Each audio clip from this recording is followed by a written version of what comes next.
मुआदी पटेला बादुमा के मुआदी पुरुबिया घास के।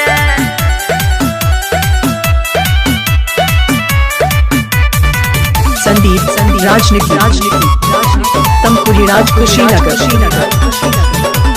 हाला करब कुर्मियान बरखले जानी लोगवा पास के। हाला करब कुर्मियान बरखले जानी लोगवा पास के। तोरा लेखा बदमाश के मुआदी पटेला घास के। तोरा लेखा बदमाश के मुआदी कुर्मिया घास के।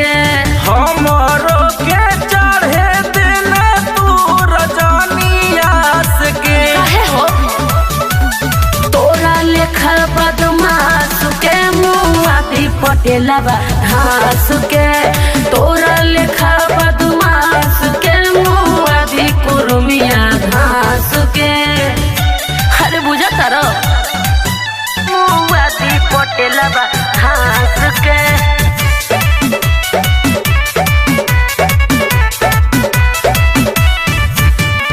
संदीप राजनीति तमकुरी राज कुशीनगर।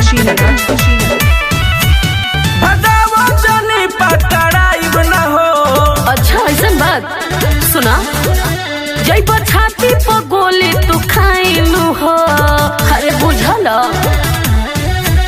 भगावा जनी पकड़ाइब न हो। जब छाती पर गोली तू खाइलू हो। चढ़ जाइब जबरी का गिरा दी लाश के। तब का तोरा लेखा बदमाश के मुआदी पटेला घास के। तोरा लेखा बदमाश के मुआदी कुर्मिया घास के। मुआदी पटेला घास के।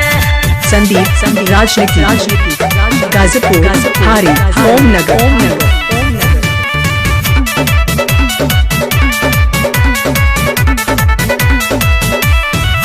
ससुराल में हमरो डिमांड बाटे हो। अरे पावर देखबो कुर्मी जाति गोल के ब्रांड बटे हो। का बुझाई ससुराल में हमरो डिमांड बाटे हो। बोलुआ जिते गोल के ब्रांड बटे हो। मरद हटे गोलुआ हाई लेवल क्लास के। अरे हो तोरा लेखा बदमाश के मुआदी पटेला घास के। तोरा लेखा बदमाश के मोबाइल नंबर 95 10 51 335। बागो ना तो चाँद के मुआदी।